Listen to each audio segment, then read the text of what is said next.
than anything we experienced to date. We talked about what actions would be needed to turn this around and how it will be made worse by this administration's declaration of surrender to the virus.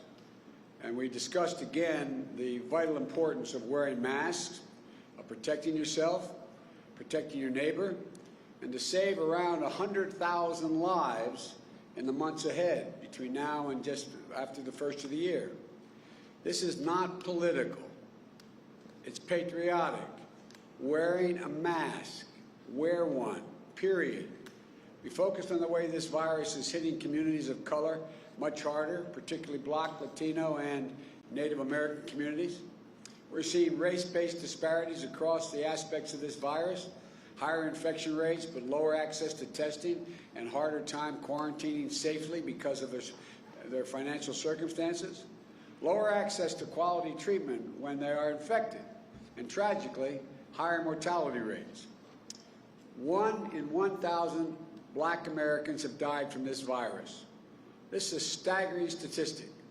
And 57% of Black adults, 46% of Latino adults know someone who has died or been hospitalized from this disease.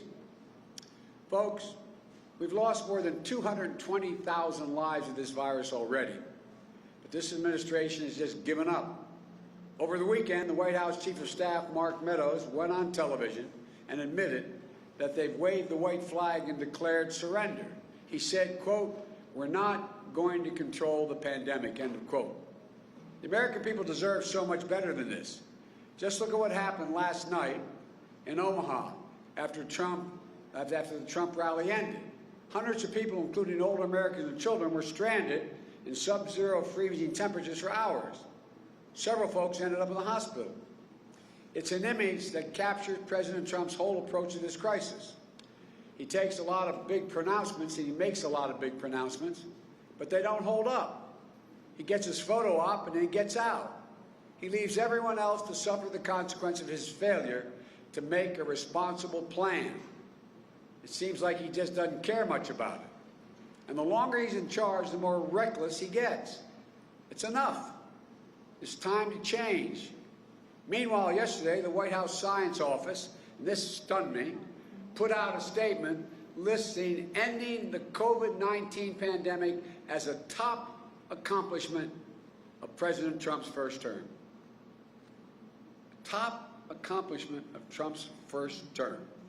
At the very moment when infection rates are going up in almost every state in our union. The refusal of the Trump administration to recognize the reality we're living through at a time when almost 1,000 Americans a day are dying every single day is an insult to every single person suffering from COVID-19 and every family who's lost a loved one. There's nothing more personal, nothing more personal to an American family than their health care and the health care of their loved ones. I know all too well what it feels like to have your heart ripped out, losing a loved one too soon, to sit at the hospital bedside and feel like there's a black hole in the middle of your chest knowing there's not much you can do.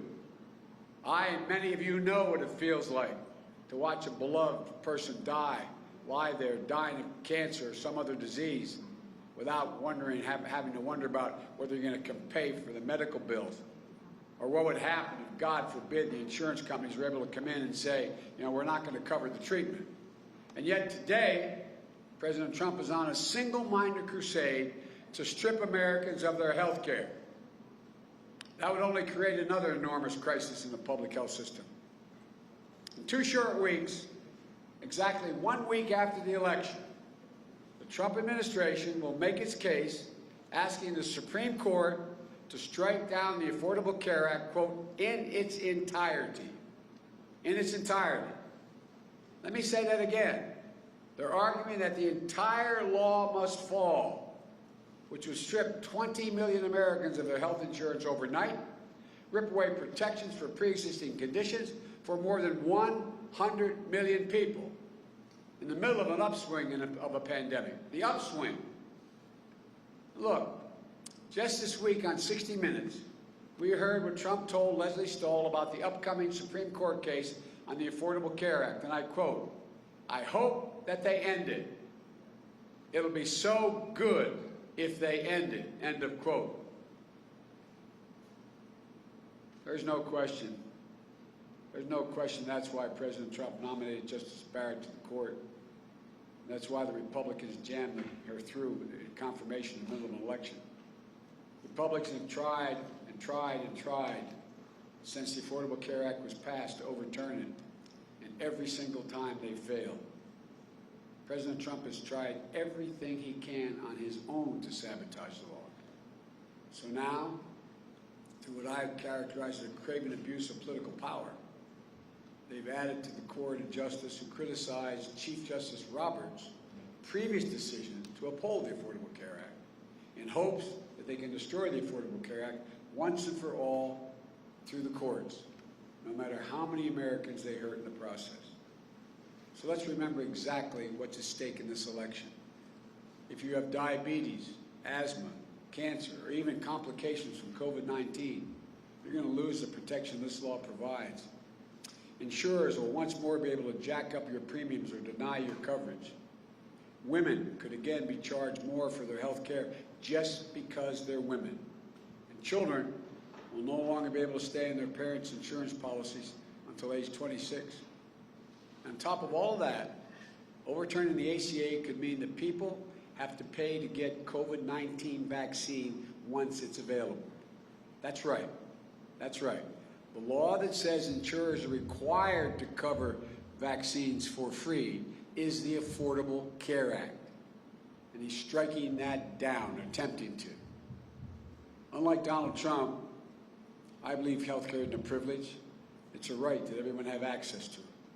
This country can't afford 4 more years of a president who thinks he's only responsible for the well-being of the people who voted for him.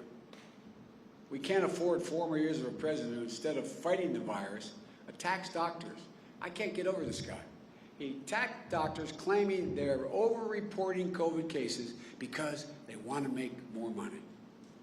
Doctors are over-reporting cases because they want to make money. You know, our doctors and nurses and our frontline healthcare workers are putting themselves at enormous risk every day. More than 1,000 of them have already died in an attempt to beat back this pandemic and save lives.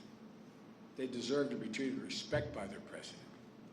We can't afford 4 more years of a president who'd rather spend his time desperately trying to strip people of their health care than even once bother to put forward a health care plan on his own. We can't afford 4 more years of Donald Trump. The good news is we have a chance to turn this around by voting. We have 6 more days left in this election. The American people have it in their hands to put this country in a vastly different path.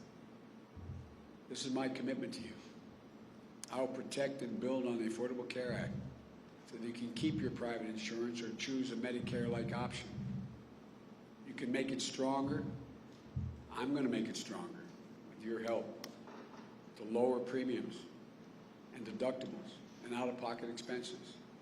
We'll bring down drug prices by almost 2/3 by taking steps such as allowing Medicare to negotiate with the pharmaceutical companies who are making billions of dollars, making the price lower. When they negotiate, Medicare says, we're only going to pay you X amount for the following medicines. That will lower prices drastically, making it available to everyone. We're going to make sure every American has access to free COVID-19 vaccine. This isn't beyond our capacity. Now, if we come together, we can stand together. If we stand together as the United States, Democrats, Republicans, and Independents, we can transcend old divisions and show what's possible. There's nothing beyond our capacity. There's no limit to America's future. If I'm elected president, as I said yesterday in Warm Springs, Georgia, I'll be a president who is not in it for himself, but for others. A president who doesn't divide us, but unites us. A president who appeals not to the worst in us, but to the best in us. And the president looks not to settle scores, but to find solutions. President guided not by wishful thinking, but by science. reason and facts.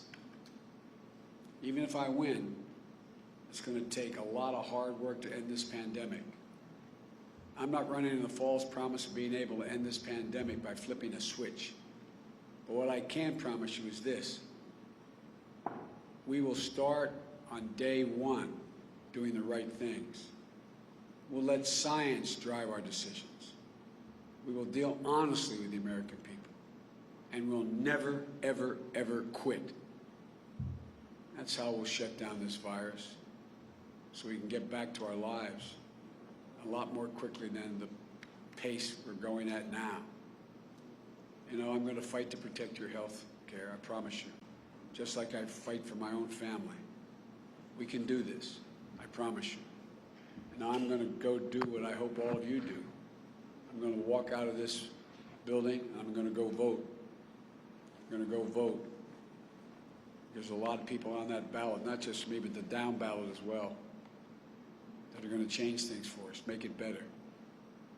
So may God bless you all, and may God protect our troops. Thank you.